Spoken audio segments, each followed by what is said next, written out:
সিদ্ধান্ত হয়ে গিয়েছে হাসিনার পুনর্বাসন, আওয়ামী লীগের পুনর্বাসনের প্রতি সারা বাংলাদেশের মানুষ রেড কার্ড দেখিয়ে দিয়েছে 5ই আগস্ট। 5ই আগস্টের পরে 5ই আগস্ট আমরা সিদ্ধান্ত জানিয়ে দিয়েছি এই ভূখণ্ডে আওয়ামী লীগের আর পুনর্বাসন হবে না।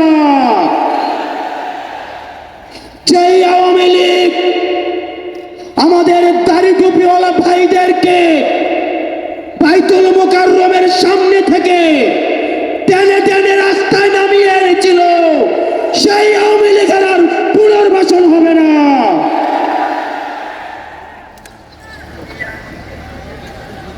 প্রিয় সংগ্রামী সহযোদ্ধা, অত্যন্ত পরিতাপের বিষয়, আজকে 8 মাস পরে এসেও আমাদের দেশের অনেক রাজনৈতিক দল, অনেক রাজনীতিবিদ আমাদেরকে বারবার করে মনে করিয়ে দেয় আওয়ামী লীগ নাকি রাজনৈতিক দল, এবং এই রাজনৈতিক দল নিয়ে সিদ্ধান্ত আসার এখতিয়ার নাকি তাদের নেই।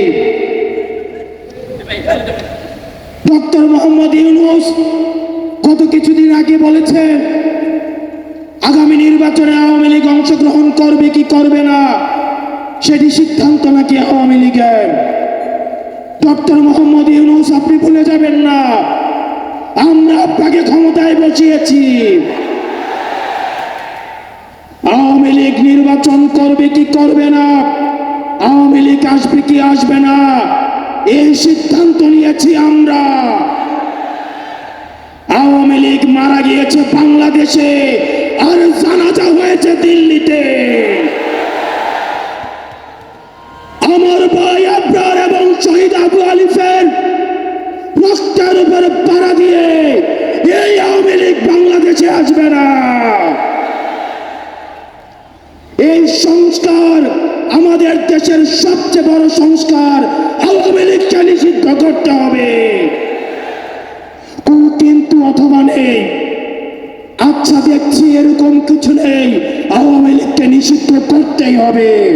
আপনারা ভুলে গেলে চলবে না, আওয়ামী লীগ কোনো রাজনৈতিক দল নয়। ৭১ পরবর্তী সময়ে আপনারা দেখেছেন শেখ মুজিব সর্বপ্রথম বাকশাল কায়েম করে গণতন্ত্রকে গলা টিপে হত্যা করেছে। এই বাকশালী দিয়ে ৩০,০০০ জাসদ কর্মীকে হত্যা করে বাংলাদেশে কসাইতন্ত্র কায়েম করেছে। আওয়ামী লীগের লুটপাটের কারণে আপনারা দেখেছেন ৭৪-এর দুর্ভিক্ষে ১৫ লক্ষ মানুষ মারা গিয়েছে। আমরা বারবার করে বলতে চাই আওয়ামী লীগ কোনো রাজনৈতিক দল নয়, আওয়ামী লীগ হচ্ছে একটি সন্ত্রাসী সংগঠন। এই সন্ত্রাসী সংগঠনকে নিষিদ্ধ করার মধ্য দিয়ে আমরা সংস্কার দেখতে চাই।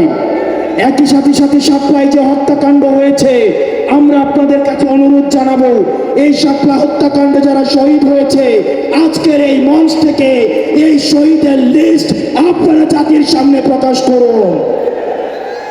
একই সাথে হাসিনার এই ফাঁসি না হওয়া পর্যন্ত প্রয়োজন হলে আমাদের শেষ রক্তবিন্দু দিয়ে এই তরুণ প্রজন্ম আমরা হাসিনার ফাঁসি নিশ্চিত করা পর্যন্ত আমরা আন্দোলন চালিয়ে যাব।